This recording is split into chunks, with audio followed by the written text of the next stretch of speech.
This is our second fire break that's hosted by the UC A&R Fire Network. And my name's Lania, and I am the director of the Fire Network, and super excited to see the mix of people that we have on today. These fire breaks are really intended for those of us within A&R who touch down on fire issues or doing fire work ourselves, and just a chance to get to know each other. So today we have Max Moritz, who is our wildfire specialist with A&R and based down at UC Santa Barbara.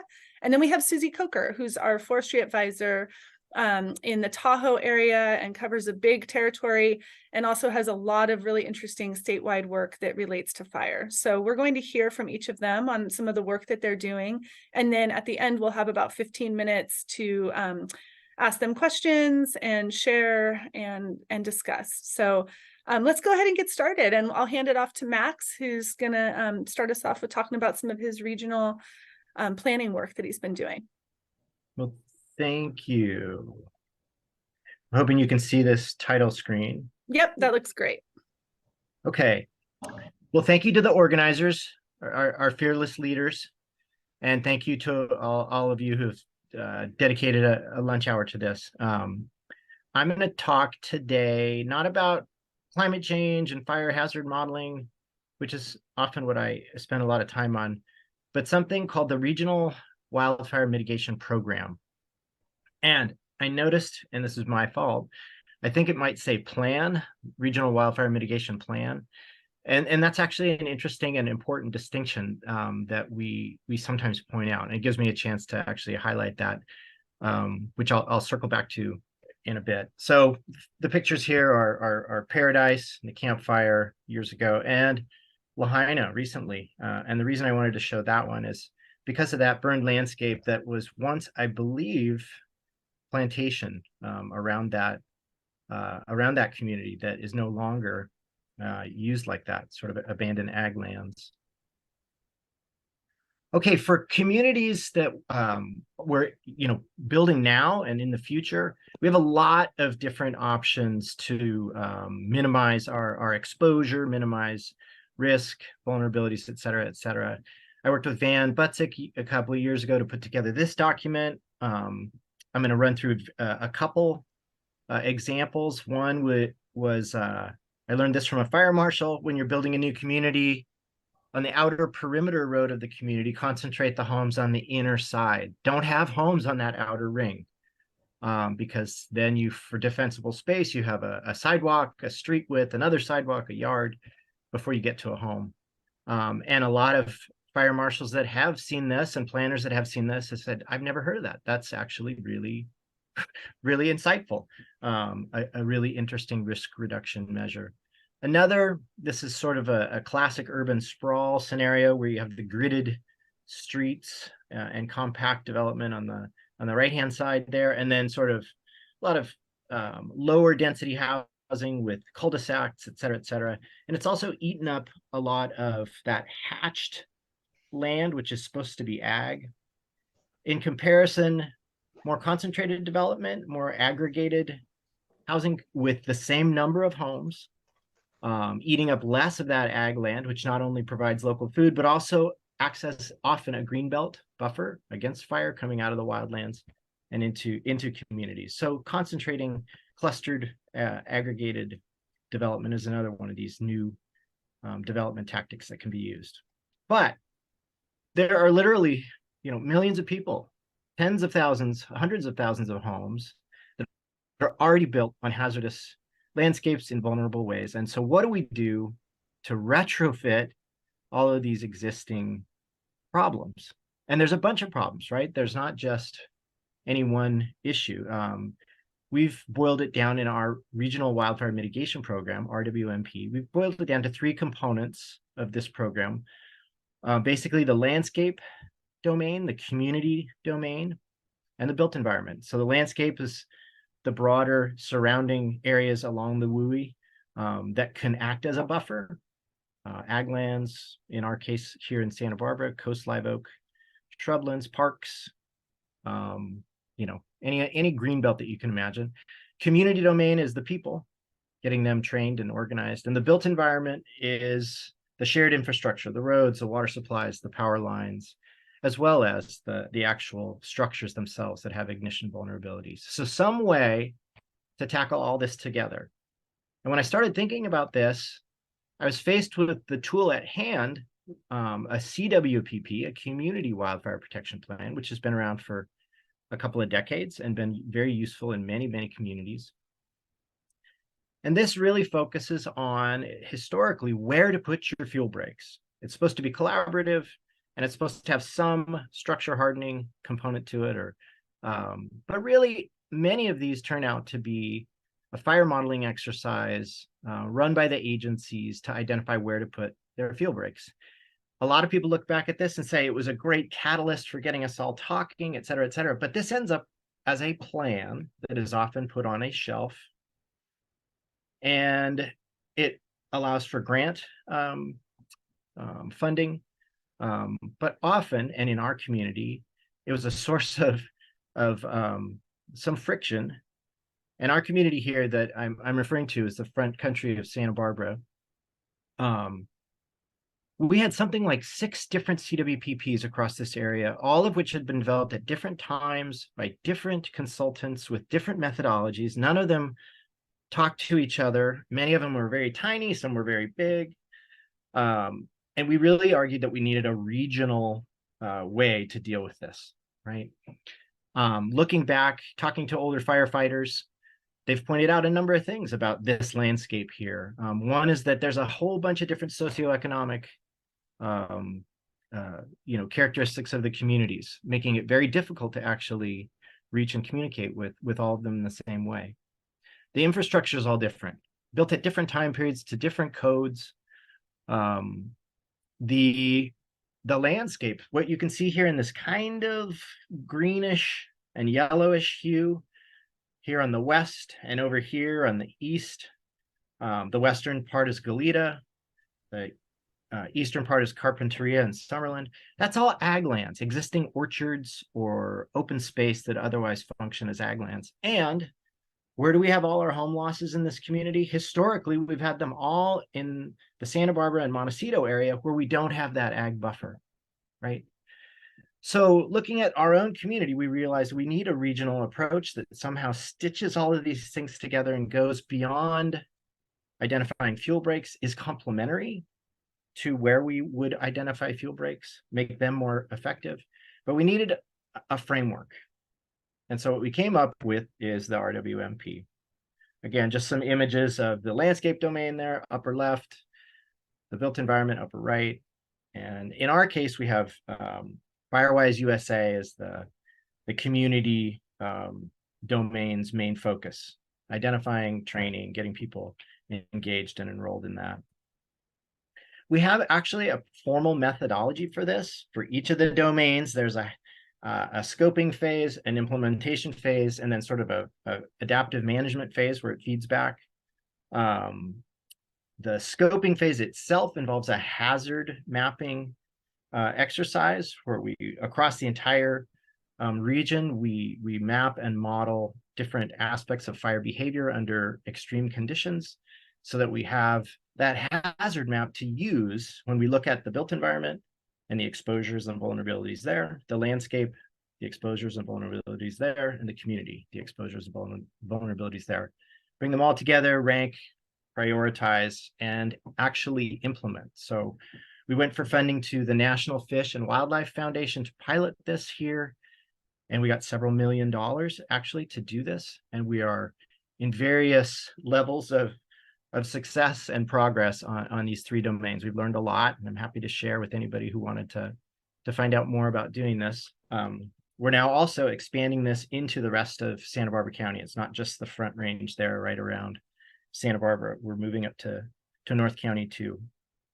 It's also become part of the strategic plan. It's actually the fundamental organizing principle behind much of what we do in our local Fire Safe Council now. Quick example, we have sundowner winds here, which cause extreme fire weather in our part of the world. We have modeled sundowners at fairly fine resolution, which we then use to drive FLAM map to have a fire hazard representation. Here's a snapshot of that in terms of fire probability or fire counts across our area with the watersheds. We then overlay that with our communities. Now, these are very hard to define. Actually, that's one of the things we learned that was pretty tricky, trying to go out and figure out how would you draw lines around sort of a self-organized, communicating, meaningful unit on the landscape that the people feel like they belong to. Many of these are our first cut. Some of these are being split. But anyway, identifying the communities themselves and starting the FireWise USA engagement has been instrumental, and it's really connected the Fire Safe Council to the community. Here's an example of an output for each of those communities, right? On the x-axis, we have the number of structures with fire-resistant roof materials based on the local fire agency surveys, which are very incomplete. As good as they are and as hard as they have worked, they are really in need of some basic data collection on that front. But using the data that we have for each of these communities, we can map that against the y-axis here, a moisture index for that particular community, which more or less captures the greenness, the buffering capacity of the surrounding vegetation. And the size of these and the colors of these represents the size of the community in terms of population and the hazard that they are exposed to. So this is one example of the kind of tools that we're using to start to sort out prioritization of different kinds of activities across these communities. We have noticed we have a bunch of coast live oak buffer plantings going on. We actually, during the course of the RWMP, a year ago, we actually had a fire under sundowner winds sweep off the landscape and into a coast live oak buffer just before it headed into that neighborhood that you can see on this image. And it went out more or less by itself when it hit this coast live oak buffer. So what the old firefighters have been telling people forever actually turns out to often carry a lot of weight. We also have been measuring live fuel moisture, and we're able to show that the deeply rooted coast live oaks versus, say, the neighboring shrublands, you can actually quantify the benefit in terms of moisture content in the foliage throughout the worst part of the summer. We have half a dozen or so now, I want to say 7 or 8 now, FireWise USA recognized communities. We have a grant from NASA actually to take all of this and turn it into a tool, have an interface. We're piloting Planscape. Many of you have seen Planscape and the regional resource kits. It's basically an interface and set of data that you may love it, you may hate it, you may not know anything about it, but it's used for identifying treatments on the landscape, and it does fold in biodiversity and some of the human dimensions, and it gives you a way to game some of these scenarios and get some feedback. We're actually looking at having something like RWMPscape have a module that would as treatments, it would have different activities in the 3 domains and a way to assess these and prioritize and look at trade-offs. And we have, like we said, we have a grant from NASA, and we should have a tool that will allow some of that to be ported over into other communities more easily. I think I'm at time, more or less, but there is a website, rwmpsantabarbara.org. Obviously, I'm one of you. Please reach out. We would love to, in addition to expanding it across the entire county here in Santa Barbara, we would love to see if there's interest and resources to do it in other places too. We will have worked through many of the bugs, not all, and we will, I'm sure, run into new issues that require additional learning down the road. But we have made some progress, and we'll have a tool to share when that comes. A lot of partners, Land Trust, Botanic Gardens, Fire Safe Councils, et cetera, et cetera. And thank you. Awesome. Thank you, Max. So You're welcome. it looks like there is a quick question in the chat about this was done with the Coastal Conservancy grant. Is that right, Max? Good question. So no, it was not. the Coastal Conservancy, after we had landed our grant from the National Fish and Wildlife Foundation, so this is NIFWIF, National Fish and Wildlife Foundation support, the Coastal Conservancy came out with RPP funding, regional prioritization plan, I believe is what RPP stands for. So there is a lot of overlap, but it is a plan. The end result of that is a planning document with a laundry list of all kinds of fire, but often other climate change related adaptation activities that are being pursued by any number of different agencies and nonprofits in your community. So it provides a laundry list for people to look at and decide, hey, how would we work on these together? But that's an RPP, which is different from an RWMP, unfortunately. Okay, great. Well, we'll Okay. hold the other questions until the end. So if you have questions for Max, just keep track of them. And then when we have our time at the end, we can open that up. So Susie, let's go ahead and hear from you if you're ready.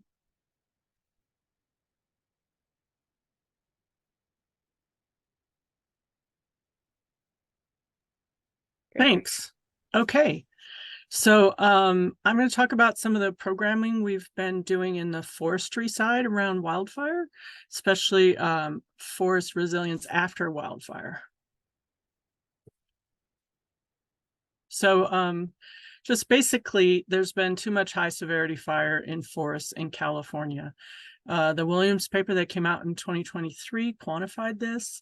You can see that before settlement, and there was about 7% of wildfires in most forest types in California burning at high severity. And between 2010 and 2020, we've gotten to 36%. A lot of this has been concentrated, especially in the Southern Sierra. There was a big tree mortality event, then lots of extra fuel on the landscape, to the point where the recent Steel paper says that about 30% of conifer forests in the Southern Sierra are no longer considered forests. They may be sparsely treed or in transition to a shrubland type system. So the problem of vegetation type conversion due to high severity fire is concentrated in the Sierra, but also exists elsewhere. These are some photos from my colleague Ryan Tompkins here in Plumas County. The top is the Story Fire in the year 2000 that burned. You can see there's some revegetation, things coming back, but a lot of fuel on the landscape due to the first fire, which led to a reburn in 2012. Of all of that. So you have high severity fires starting to lead to high severity fires because of that amount of fuel left on the landscape. And questions about whether or not that will revegetate to forests. This is a paper by Michelle Coppola and colleagues that kind of tracks this issue. So here you have your fire excluded mixed conifer forests. So in the past, of course, we would have had a frequent low severity fire regime, clearing out a lot of the small trees and the dead fuels. If these burn at high severity, you're getting a lot of shrub colonization. And then when they reburn, then you're getting pretty much a conversion in most areas to this kind of shrub dominated landscape. If this area burned at low severity, you could get different outcomes.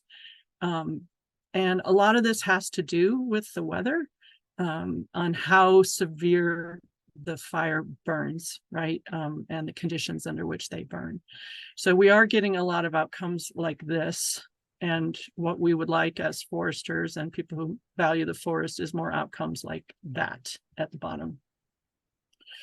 So after areas are burned at high severity, if you want to reestablish a mixed conifer forest in the Sierra Nevada or Cascades, often active reforestation is needed. Here's the 2007 Moonlight Fire. On the left is industrial timberlands where they did a salvage log. They planted trees, they controlled competition. And on the right is the Forest Service where basically no treatment was done.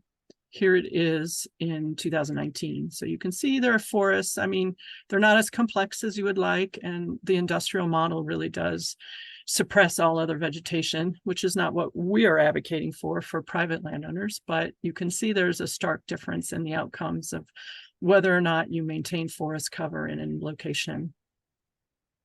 This is the work that I've done in the 2007 Angora fire. I've been monitoring for years. After that fire, we lost 250 homes. It was only a 3,100 acre fire. This is the untreated Forest Service land by 7 years later, mostly Ceanothus cordialatus or whitethorn. Here was a treated landscape with some brush clearing by hand grubbing, no herbicide used. And by then you're seeing actual trees that are out competing the shrubs. Here you go with some trees doing really well. Here we are again this summer, went back and took some pictures. So the planted trees are well established. And in this area, one of the keys was that vegetation competition control. So left to their own devices, shrubs will quickly revegetate a site. So just, you know, in this location, it was only a 3,100 acre fire. Some of those larger fires like the Dixie Fire and the Caldor Fire, especially the King Fire in 2014, you have 40,000 acre patches where all the trees are killed. And so there's no seeds for the next generation to grow. So we have a big issue there. And active reforestation has been shown to be very successful. It should be done in the first 1 to 2 years. It requires fewer resources. There's less competing vegetation. I get a lot of people who say, oh, we're failing in our reforestation because of climate change. And in most cases, one of the reasons people are failing is for not actively controlling the vegetation competing with trees. So reforestation itself as a activity is somewhat complicated and requires a sequence of steps. So you might need to first order tree seedlings to be grown in a nursery. Removing dead trees and woody debris, I think, is very important as we're seeing these second and third time burns. And then planting trees and controlling the vegetation. So a lot of times people are just thinking about the sexy seedling, but it's really quite a long, complicated series of events that needs to happen. Removing dead trees. These are some pictures from the Angora fire on the left.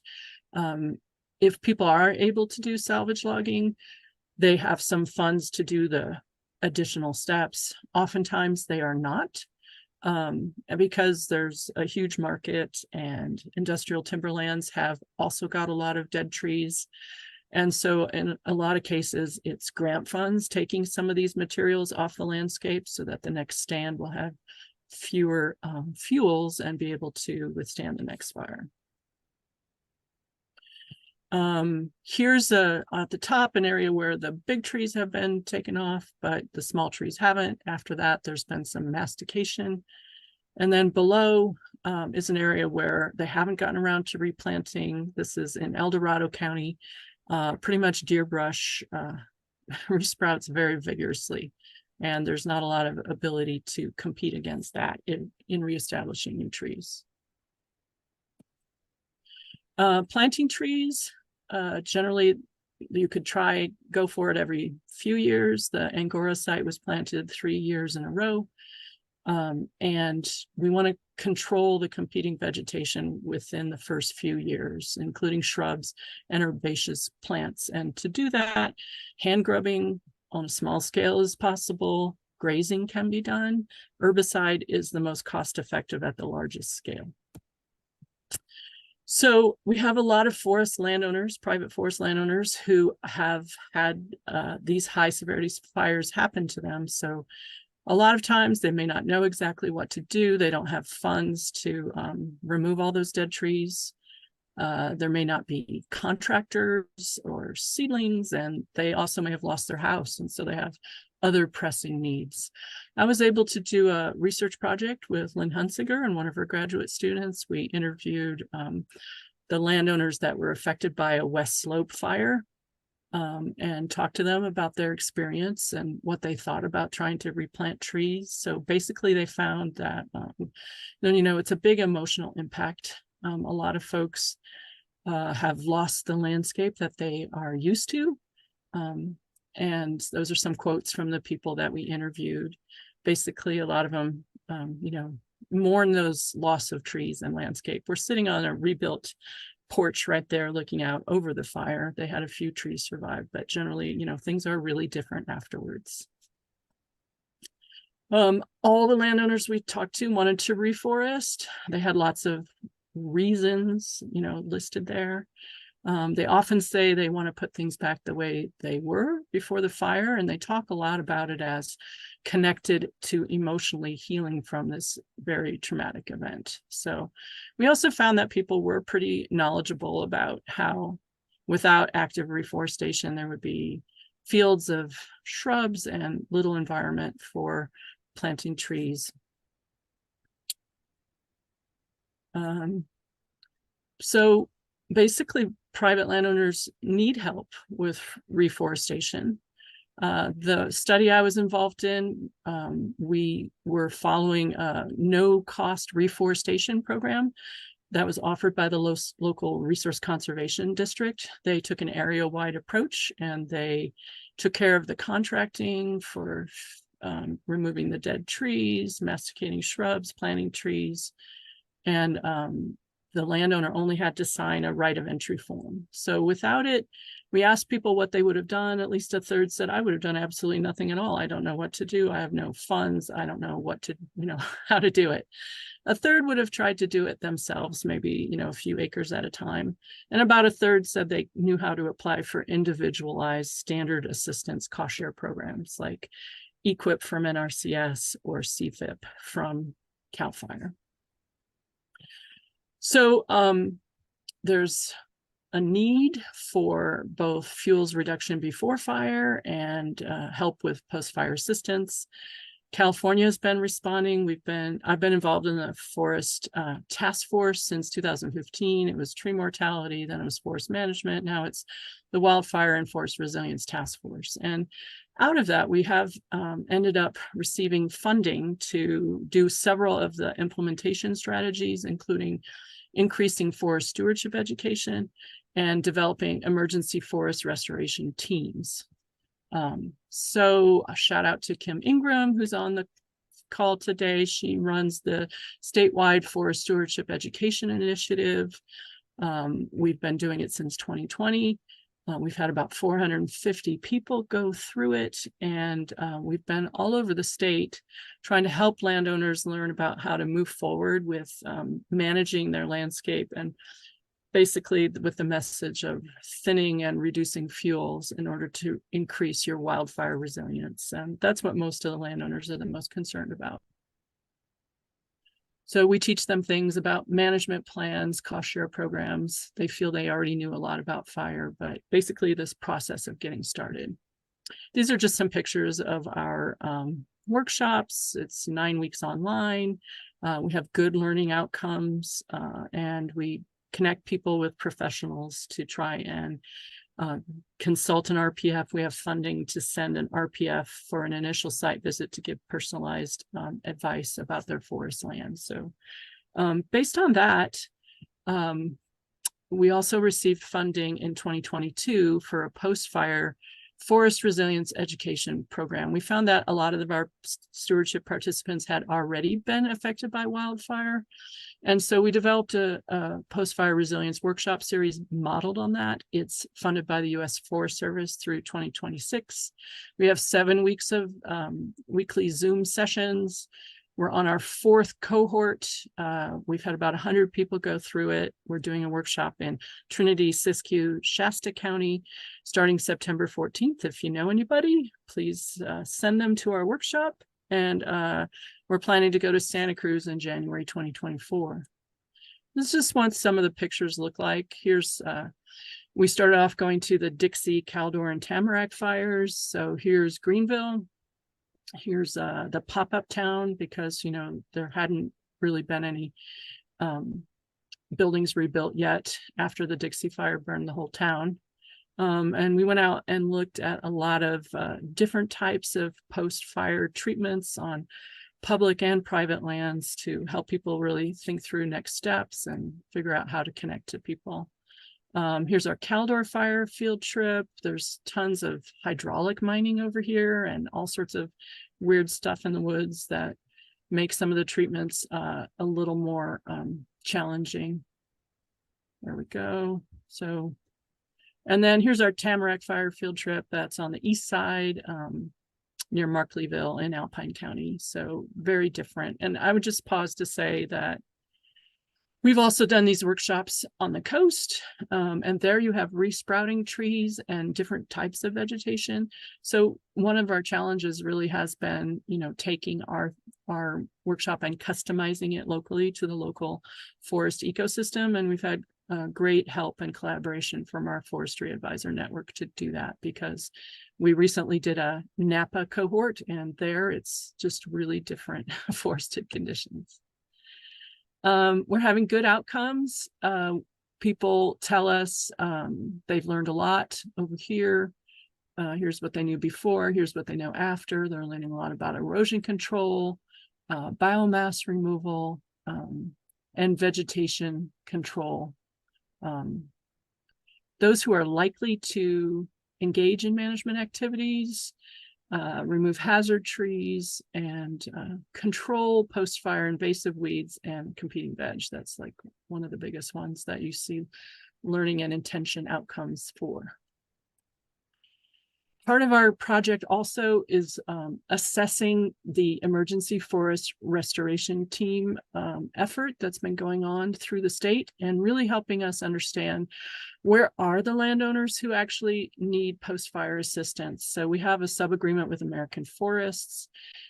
They've done a GIS data exercise. Normally people are looking at ravage data post-fire, but it turns out those are only collected if there's a 1,000 acre public lands fire nearby. So our American Forest colleagues have pioneered looking at MTVS data, and they've developed this shiny app that's in development. We hope to send it out to partners by the end of October, where we can really look at the areas where non-industrial private landowners, which own about 7 million acres of forest in California, where they are and who needs the most help, because we've added a demographic layer from the US Census to give us social variables as well to help us focus those things.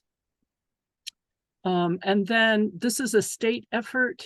In the past, you may be familiar with BEAR, which is a Forest Service burned area emergency rehab process. But basically, forest landowners in California had very few options. And so as part of the task force work, they've put together funding mechanisms to try and focus on private forest land owners. So the first three here were where we went with our workshops: the Caldor fire, the Tamarack fire, and the Dixie fire. And so we are working with those folks to identify how this forest restoration process is going. We're in the middle of key informant interviews in those areas, and we plan to do ecological monitoring as well. This is a little graphic of what we're doing, and we're currently working on some protocols to help develop effective monitoring for effort restoration. So it's a large project. We're funded through March of 2026 to focus on post-fire restoration on private non-industrial lands. And we have hired some new staff. Here's all the folks working on post-fire. Here's contact information for Kim and Heather for the Forest Stewardship Initiative. And we've just really relied on our forestry advisors to help us customize this curriculum and workshops and field days in all those locations. So big shout out to all those people who are making it happen. So that's it for me. I'm happy to answer any questions. Awesome. Thank you, Susie. There was one question that came in the chat from Barb. Are there methods to remove post-fire fuels at scale? Barb, I don't know if you want to elaborate on that at all, but yeah.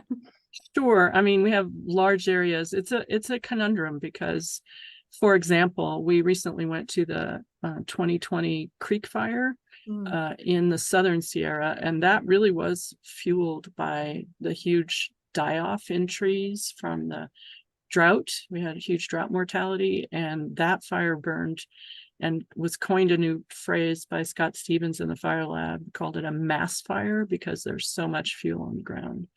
So I wish there were. I can tell you that as part of the tree mortality task force, during the 2012 to 2016 period, 150 million trees died throughout the state, a lot of them in the Southern Sierra. And the last I saw, we were able to remove 1.5 million. That's about 1%, mostly around infrastructure, so that nothing got crushed and such. But generally, there's just a whole bunch of dead trees on the landscape. Salvage logging is one tool, but like I said, it's not very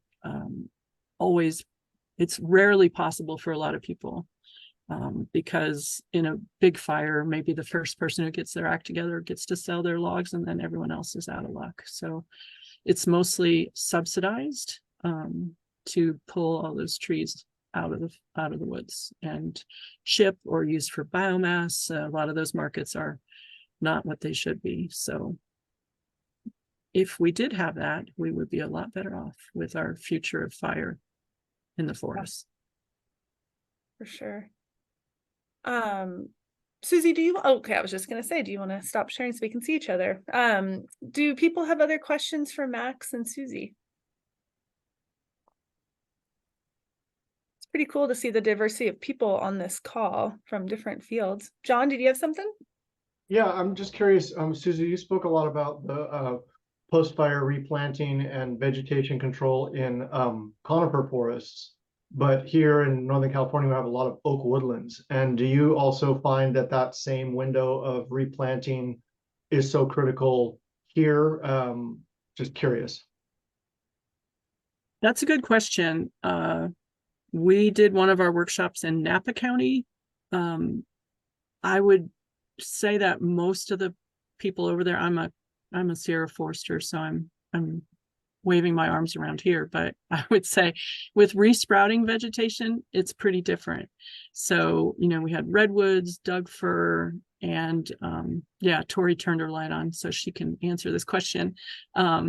Most resprouting vegetation sprouts pretty quickly. Tori, what do you want to say?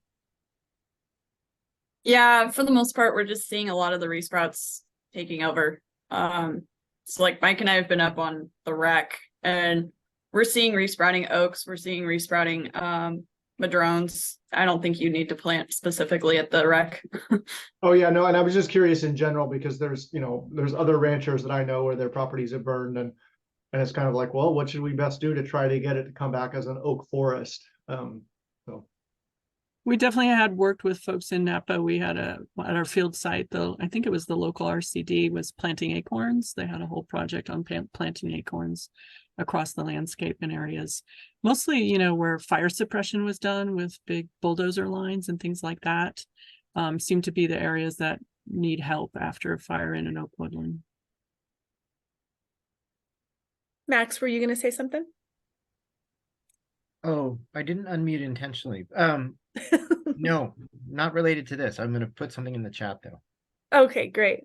John, someone just recently shared with me some resources about oak thinning too, like thinning the resprouts to promote, to basically speed up the recruitment into bigger size classes. So I could share that with you too. That might be of interest.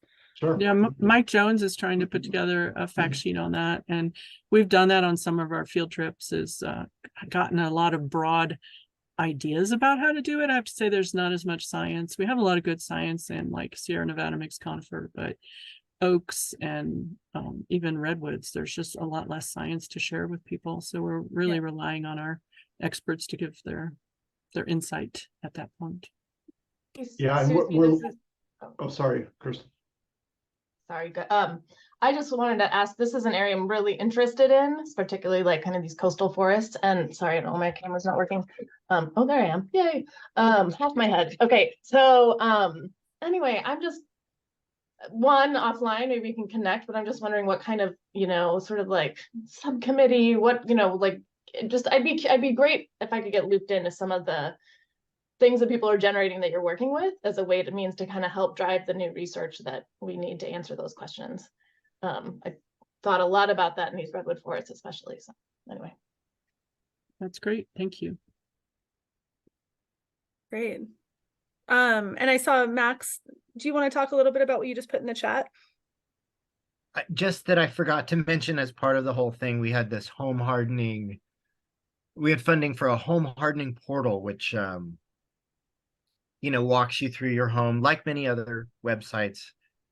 There's a few things about it that are kind of different with some 3D camera web-based stuff, and linked to that is eventually hopefully going to be sources of funding to actually help support some of that. And I don't think we're going to actually I don't think the Fire Safe Council wants to endorse specific contractors to actually do the work, but maybe there's a way that that homeowners can facilitate the whole process from going to funding, finding people to do it, and actually undertaking the actions. Yeah, I just opened this up. That's pretty cool. I like that. Super useful toolkit. Nice. Cool. We have a couple more minutes. Do people have other questions for Susie or Max or for each other? Yeah, Luca. Yeah, hi. I had a question for Max about like the tool that you guys created like in Santa Barbara. How easy would it be to like expand it to other counties or maybe other regions? So that was the exact pitch that we made to NASA to support building the tool. It was that, hey, we've done all this stuff. We've got all these analytics, all these data sets, job descriptions, and so on. Basically a whole resource toolkit and guide. Could we build something as an interface that would be portable? And once that's done, all those lessons and the interface itself would be very easy to adopt. I think the trick then comes, down to finding funding to support that kind of an effort, right? Like we have a domain lead, a full-time domain lead for each of the 3 domains. Like that's a full-time job. And then each of those has a couple of people working under them to kind of support data gathering and various activities. So financially, it's a pretty big undertaking. And then, the implementation side of thing, that's just to get all the scoping and the mapping and the analysis done. Then the actual implementation, that could be a huge amount of money, right? So there's a great need for it. I'm hoping that we've kind of scratched the surface on making it more accessible elsewhere, but it still requires a fair amount of funding to actually do it.